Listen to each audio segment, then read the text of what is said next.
بلند آواز سے کہے ہو سکتا ہے تمہیں بھی یہ طریقہ آ جائے جب مہمانوں کی قدر کرو گے اللہ غیب سے مدد فرمائے گا۔ حضرت ابراہیم علیہ السلام کی ایک بات کر کے بات کو ختم کرتا ہوں، آگے چلتا ہوں، مدینے لے کر آتا ہوں، پھر تمہیں عراق سے نکلتے پھر مدینے آتے ہیں۔ جس وقت حضرت ابراہیم علیہ السلام کے دور میں فلسطین کے علاقے میں قحط پڑ گیا، جب قحط پڑ گیا لوگ جو تھے آپ کی بڑی حویلی تھی، آپ کی حویلی میں آ گئے، کھانے کو کچھ نہ ملا، نبی کے دسترخوان پر آ گئے۔ جب نبی کے دسترخوان پر آئے، دسترخوان پر کھانا لگنے لگا اور دوسری طرف سے غلہ بھی ختم ہو رہا ہے۔ آپ نے اپنے خادموں سے کہا مصر میں چلے جاؤ، فلاں مقام پر جانا، ادھر میرا ایک دوست رہتا ہے، یہ بوریاں لے جاؤ، یہ غلے کی لے کر آنا، گندم کی بھر کے لے آنا اس سے۔ جب خادم وہاں پہنچے اس نے کہا میرے پاس اناج بہت تھا، گندم بہت تھی، لیکن میں نے کہا ادھر بھی پڑا ہوا ہے، میں اللہ کے نام پر سب کچھ قربان کر دیا ہے۔ نیکوں کے یار بھی نیک ہوتے ہیں، بدوں کے یار بھی بد ہوتے ہیں۔ یار جو ہے وہ یاروں سے ہی پہچانا جاتا ہے۔ اللہ علی ان میں سے جب واپس لوٹنے لگے تو ایک آدمی نے کہا کہ لوگ تو انتظار میں بیٹھے ہیں، سارا فلسطین کا علاقہ جو ہے آپ کے دسترخوان پر ہے، لوگ مایوس ہوں گے، ان کی امید ٹوٹ جائے گی، تو کہا ایک آدمی بھیجتے ہیں جیسا اللہ کا پیغمبر کہے ویسا عمل کیا جائے۔ قریب دور اپنے مقام سے انہوں نے اونٹوں کو ٹھہرا دیا، اللہ کے نبی کو پیغام پہنچا۔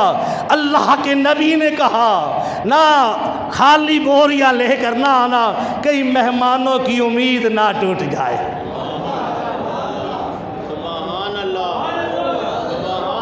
میری سرکار فرماتے ہیں خوشخبریاں سنایا کرو، مایوسی والی بات نہ کیا کرو، امید والی بات کیا کرو۔ اللہ علی کہا ایسا کرو اللہ بہتر کرے گا، ان بوریوں میں ریت بھر کے لے آؤ۔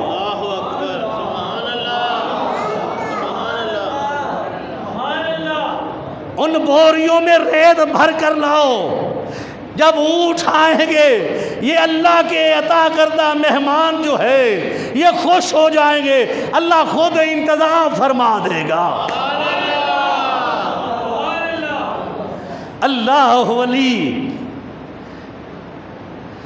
جس وقت اونٹ آئے ان نے بوریاں دیکھی، خوش ہونے لگے، گھر میں غلہ پہنچا دیا گیا۔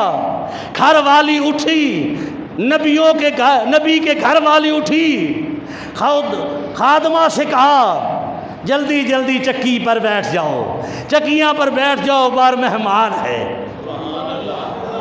اب ان کو تو پتہ نہیں تھا کہ اس میں تو ریت ہے، ادھر اندر بوریاں ریت کی بھیج دی ہے، دوسری طرف اللہ کا پیغمبر، اللہ کا خلیل اللہ کی بارگاہ میں سجدے میں سر رکھ کر کہتا ہے اللہ میں نے ان کو امید دی ہے، تو غیب سے مدد فرما دے۔ بلند آواز سے کہے تیرے زبان پر اللہ کا نام آئے، تیری لو شاید اللہ سے لگ جائے۔ اللہ کے نبی کی یہ دعا تھی۔ دعا کرنے کے بعد جب گھر میں آئے تو ان بوریوں میں گندم جو تھی موتیوں جیسے صاف ستھرے دانے، اس بات کو سنانے کا مقصد، تحریر کرنے والے کا مقصد، ہمارے پاس پہنچانے کا مقصد، ابراہیم علیہ السلام سے یہ بات چلی ہے، میرے ہاں تک پہنچی ہے، یہ بات پہنچانے والے کا مقصد کیا ہے؟ اے اللہ کے بندو، اللہ پر بھروسہ کر لو، اللہ پر بھروسہ کر لو۔ مہمان کا احترام کرنا تمہارا کام ہے، اگر گھر میں کچھ نہ ہوگا غیب سے مدد کرنا میرے اللہ کا کام ہے۔ ارادہ کر تو سبحان اللہ کہے۔ حضرت ابو طلحہ بیان کرتے ہیں، دربار میں بیٹھا تھا۔ یہ دربار کس کا ہے؟ یہ دربار کس کا ہے؟ محبوب خدا کا ہے، والی دو جہاں کا ہے، سرکار دو عالم، نور مجسم، تاجدار ختم نبوت صلی اللہ علیہ وآلہ وسلم کا دربار ہے۔ ایک آدمی آیا، آ کر کہنے لگا میں آپ کا مہمان ہوں اور بھوکا ہوں۔ سرکار نے گھر پتہ کرایا کہ گھر میں کوئی چیز ہے، کھانے کے لیے کچھ نہیں تھا گھر میں، پاس جو کچھ نہیں رکھتے تھے، جو آتا تھا وہ عطا کر دیتے تھے۔ سرکار دو عالم، نور مجسم، تاجدار ختم نبوت صلی اللہ علیہ وسلم نے ارشاد فرمایا، کون ہے جو جنت حاصل کر لے اور میرے مہمان کی مہمان نوازی کر دے؟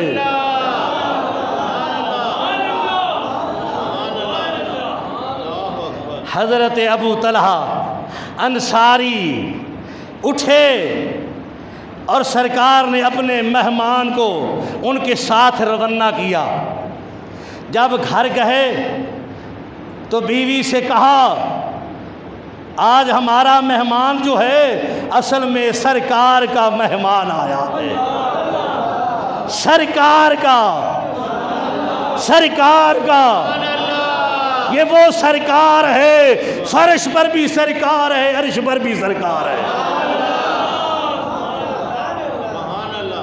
جس کا یہاں بھی دربار لگا ہوا ہے اور وہاں بھی دربار لگا ہوا ہوگا، اور مقام محمود پر جلوہ فروز ہوں گے۔ ان کا مہمان ہے۔ اس نے کہا بچوں کے لیے تھوڑا سا ہے کھانا۔ کہا ایسا کرتے ہیں، بچوں سے باتیں کرتے ہیں، ان کو کہانیاں سنانا، ان کو سلا دیں گے۔ مہمان سرکار کا آیا ہے، ایسا کر دسترخوان بچھا دے، میں مہمان کے ساتھ بیٹھوں گا۔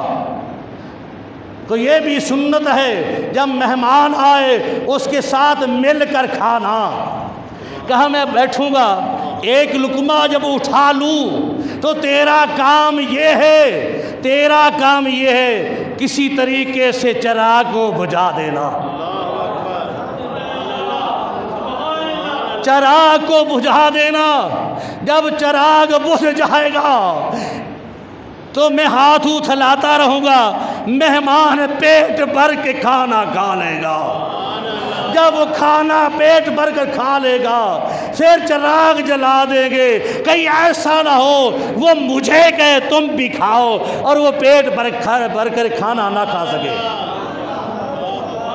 کس کی فکر ہے؟ مہمان کی فکر ہے۔ کہ حضرت ابو طلحہ انصاری رضی اللہ تعالیٰ عنہ، تیری عظمت پر قربان جاؤ، تو سرکار کے مہمان کی میزبانی کا شرف حاصل کیا ہے۔ اللہ ولی، سرکار دو عالم، نور مجسم صلی اللہ علیہ وآلہ وسلم کے علم میں آیا، جب علم میں آیا کہ مہمان کی یوں عزت کی ہے، فرمایا تیرے گھر پر بھی رحمت۔ آخری بات کرتا ہوں، ایک عورت سرکار کے پاس لے کر آئی پیغام کہ میرے خامد کے پاس مہمان بہتے آتے ہیں۔ المختصر سرکار نے ایک دن فرمایا اس کے خامد کو، میں تیرا مہمان ہوں، لیکن جب میں کھانا کھا کے نکلوں اپنی عورت کو کہنا دروازے پر دیکھتی رہے۔ سرکار کھانا کھا کر نکلے، سرکار باہر جا رہے تھے، پیچھے آپ کے بچھو، صاف، دھواں، گندی اشیاء جا رہی تھی۔ کہا اپنی بیوی کو بتا دینا جب مہمان آتا ہے یہ مصیبتوں کو ساتھ لے کر چلا جاتا ہے۔ اللہ کی بارگاہ ہمیں دعا ہے، اللہ کریم ہم سب کو عمل کی توفیق عطا فرمائے۔ وما علینا الا البلاغ، وآخر دعوانا الحمدللہ رب العالمین۔